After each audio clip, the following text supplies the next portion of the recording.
దానాలు చేసి చేసి అలసిపోయాడు ఆ బిచ్చగాడు. అదేంటి బిచ్చగాడు దానాలు చేయటం ఏంటి, అతనే అడుక్కుంటాడు కదా అని మీరు అనుకోవచ్చు. కానీ ఈ బిచ్చగాడు చాలా డిఫరెంట్. బిచ్చగాడు సినిమా అనేది ఫిక్షన్ మాత్రమే, కానీ ఈ బిచ్చగాడు మాత్రం దేవుడు. సింపుల్ గా బిచ్చా గాడ్ అని ఇంగ్లీష్ లో అనొచ్చు. ఇతని పేరు పూల్ పాండి. తమిళనాడులోని తూత్తుడి జిల్లా సాత్తాన్కుళం దగ్గరలోని అళంగి నగర్ గ్రామం. భార్య బతికున్నంత వరకు కూడా పూల్కుండి చాలా దర్జాగా దొరలా బ్రతికాడు. కానీ భార్య మరణం అతన్ని వేధించింది. పిల్లలు ఉద్యోగాల పేరుతో చెన్నై వెళ్లిపోయారు. తండ్రి బతికున్నాడో లేదో కూడా అడిగేవారు కాదు. ఒంటరి జీవితాన్ని గడిపిన పూల్ పాండికి విరక్తి కలిగింది. వెంటనే కాషాయ బట్టలు కట్టుకుని ఒక సంచేసుకుని అందులో తనకు నచ్చిన భగవద్గీత పుస్తకం, ఒక చిన్న ప్లేటు తీసుకుని ఇల్లు వదిలి వచ్చేశాడు. అలా బయటకు వచ్చిన పాండి మొదట తూత్తుకుడి వెళ్లి గుడి ముందు కూర్చున్నాడు. అలా అతని మొహం చూసిన వారంతా కూడా ఎందుకో భిక్ష వేసేవారు. కాషాయ బట్టల్లో అడుక్కుంటున్న స్వామి వారనుకొని పాండికి విపరీతంగా డబ్బులు ఇచ్చేవారు. అలా వచ్చిన డబ్బును అతను దాచుకునేవాడు కాదు. అలా అని తన పిల్లలకు ఒక్క రూపాయి కూడా పంచిపెట్టలేదు. అనాథాశ్రయాలకు, వృద్ధాశ్రమాలకు డబ్బులు విరాళం ఇచ్చేవాడు. వరదలు వచ్చిన,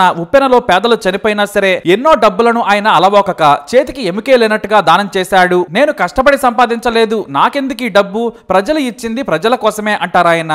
మన నాయకులు పాండి కాళ్లు కడిగినా ఆయన పాదం ధూళి విలువ కూడా చేయరు. అంతలా ఆయన ఆదర్శంగా నిలుస్తున్నారు. కొన్ని లక్షల రూపాయలను విరాళంగా ఇచ్చారాయన. ప్రతి నెల ఏదో ఒక ఆశ్రమానికి వెళ్లి వారిని జాగ్రత్తగా చూసుకోమని డబ్బులు ఇచ్చి రసీదు తీసుకుని రావడం పాండి స్టైల్. మానవత్వానికి ఆయన రియల్ చిరునామా. పాండి ఎప్పుడు ఒకే చోట అడుక్కోరు. చెన్నై, తూత్తుకుడి, నీలగిరి, విల్లుపురం, తిరువళ్ళూరు, సేలం ఇలా ఎక్కడైనా ఆయన ప్రయాణం చేస్తూ భిక్షాటన చేస్తారు. కొన్ని ప్రాంతాలు తిరుగుతూ వాటిని చూస్తూ భిక్షాటన చేయటం పాండికి అలవాటు. అంతేకాదు ఒకసారి 1,00,000 రూపాయలు పోగయ్యాయంటే పాండి వాటిని ఎలా విరాళం ఇవ్వాలో ఆలోచిస్తారు. ప్రతిరోజు పేపర్ చదవడం ఆయనకు అలవాటు. ఆ పేపర్ లో ఏదైనా విపత్తు కనిపిస్తే చాలు అక్కడికి వెళ్లి ఆయన సాయం చేస్తారు. ఇప్పుడు చెప్పండి, ఈ బిచ్చగాడు దేవుడా కాదా? కరోనా సమయంలో పేదలకు సాయం చేసేందుకు ఇతోధికంగా సాయం చేయాలని తమిళనాడు సీఎం పళనిస్వామి ఆ తర్వాత స్టాలిన్ పిలుపునివ్వగా ఆయన ఎక్కువ కష్టపడి అడుక్కొని ముఖ్యమంత్రి సహాయ నిధికి వేరు జిల్లాల్లో కలెక్టర్లను కలిసి సాయం అందించారు. కేవలం కరోనా సమయంలోనే ఆయన దాదాపుగా 6 లక్షల రూపాయలు ఇచ్చారట.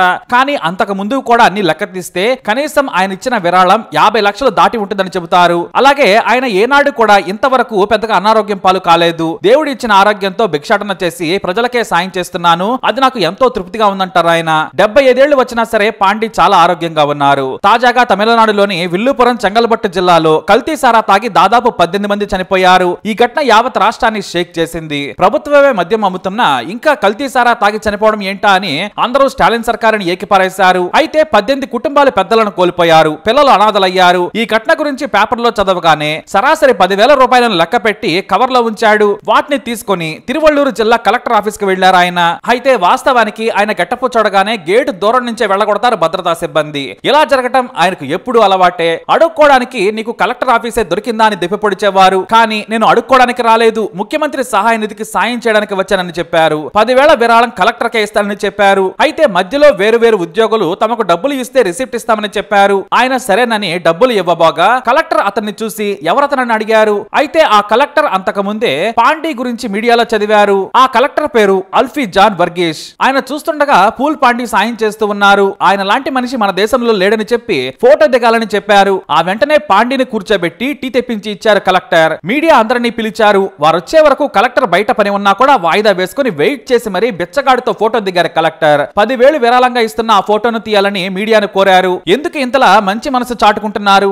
ఆ డబ్బుతో హాయిగా దర్జాగా ఇంట్లో బ్రతకొచ్చు కదా అని అడిగితే నవ్వి ఊరుకున్నారు పాండి. నాకు సుఖం మీద ప్రేమ లేదు, డబ్బులున్న వారికి మనసు లేదు. నా దగ్గర డబ్బులున్నాయి, నాకు పంచే మనసుంది. భిక్షాటన చేస్తే నాకు డబ్బులు బాగానే వస్తున్నాయి. నా తిండికి ఎంత ఖర్చు అవుతుంది చెప్పండి? కొన్నిసార్లు గుడిలోనే తింటాను. ఈ రోజుల్లో చాలా మంది ఉచితంగా మంచి భోజనం పెడుతున్నారు. నాకు కట్టుకోవడానికి బట్టలు లేవు, తిండికి సరిపోను డబ్బుంది. నా తోటి వారి మేలు కోసం సాయం చేస్తున్నాను. కోట్ల రూపాయలు ఉన్న మనుషులకు సాయం చేసే చేయి రావడం లేదు. నేను మాత్రం డబ్బు ఉంచుకోను. నా పిల్లలకు కూడా ఇవ్వాలనుకోవడం లేదు. నేను కష్టాల్లో ఉన్న వారికి సాయం చేశాను. ఎందుకో ఈ మధ్య వయసు సహకరించడం లేదు. వృద్ధాశ్రమం కోసం నిధులు సేకరిస్తున్నాను. భిక్షాటన చేసి సంపాదించి ఆశ్రమానికి ఇచ్చి అక్కడే విశ్రాంతి తీసుకుంటాను. మీరు కూడా నలుగురికి సాయం చేయండి. ఓం నమ శివాయ అంటూ దండం పెట్టి వెళ్లిపోయారు పాండి. అదంతా చూసి విన్నవారంతా బిచ్చగాడు కాదు దేవుడు అని చుట్టూ నిలబడ్డ వారంతా కూడా ఆయనకు దండం పెట్టి పంపించారు. మనుషుల్లో దేవుడు లాంటి వారు అరుదుగా ఉంటారు. వారిలో పాండి ఒకరు. మరి ఈ బిచ్చగాడు గురించి మీరేమంటారో మీ అభిప్రాయాన్ని కామెంట్ ద్వారా తెలియజేయండి. వీడియోని లైక్ చేయండి, షేర్ చేయండి, మా ఛానల్ ని సబ్స్క్రైబ్ చేసుకోండి.